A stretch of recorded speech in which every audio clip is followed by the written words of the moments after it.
what the bass do on habitat like this is these pilings and rock, there's rock cribs here, there's pilings, there's grass.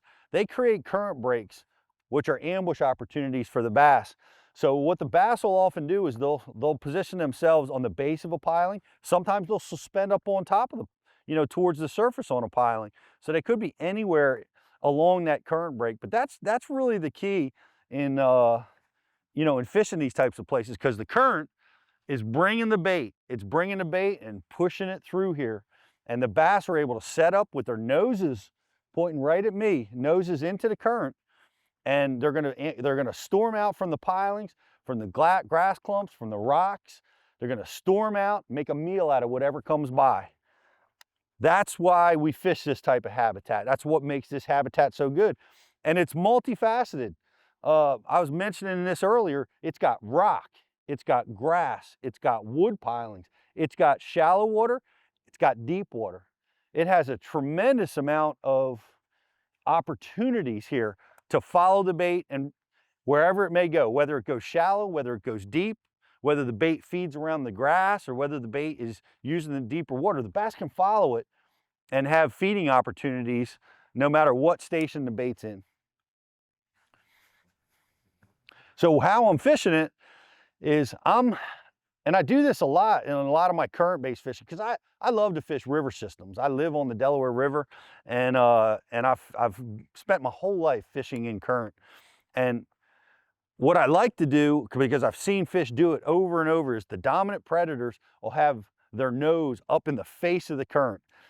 So what I'm going to try to do with my bait is I'm going to cast to the upstream part of the piling and feed line and let that bait wash down with the current into the piling systems. That's where I find the dominant predators most often, is they're up here at the front of the line trying to grab the bait as it comes through the current. And I want to present my bait as naturally free falling as I can and allow it to wash down through those pilings. And boom, that's when the bite will often occur. That's when most of the bites occur when you're fishing in this type of habitat. Now is on the cast in the fall. And what I'll do is I'll work it back to the boat, trying to, get around a clump of grass or rock outcropping or something like that, trying to trigger another strike as I work it out. But the majority of the strikes are going to occur on that cast. Now, this is an interesting study in how to fish habitat, because there are infinite targets. You talk about a target-rich environment. This doesn't get any more target-rich than what we're looking at right now. We've got isolated pilings that stick out a little further. That's always a great place to make a cast. Here's a little trick that I use on piling systems like this. All these pilings are vertical. Now, what you'll do is you'll run into a piling that maybe the ice has knocked it over and it's 45 degrees. And the pilings that are on the angles are often the best pilings to target.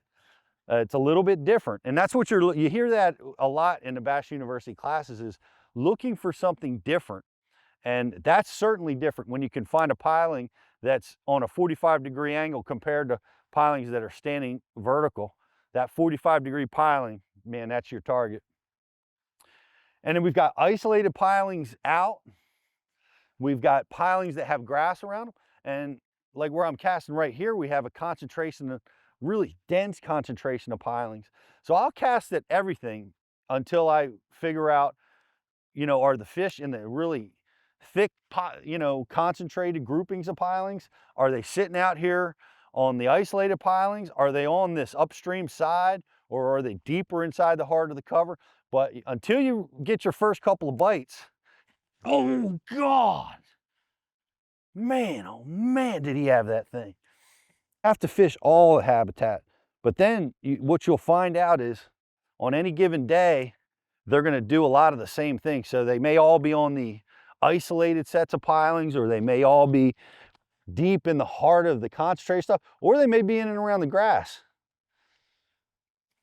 But you keep fishing it all until you figure that out.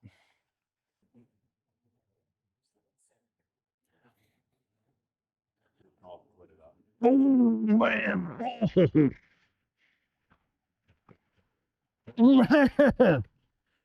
Oh, God. Oh, my God.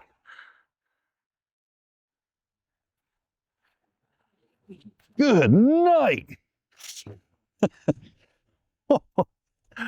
Welcome to Lake Champlain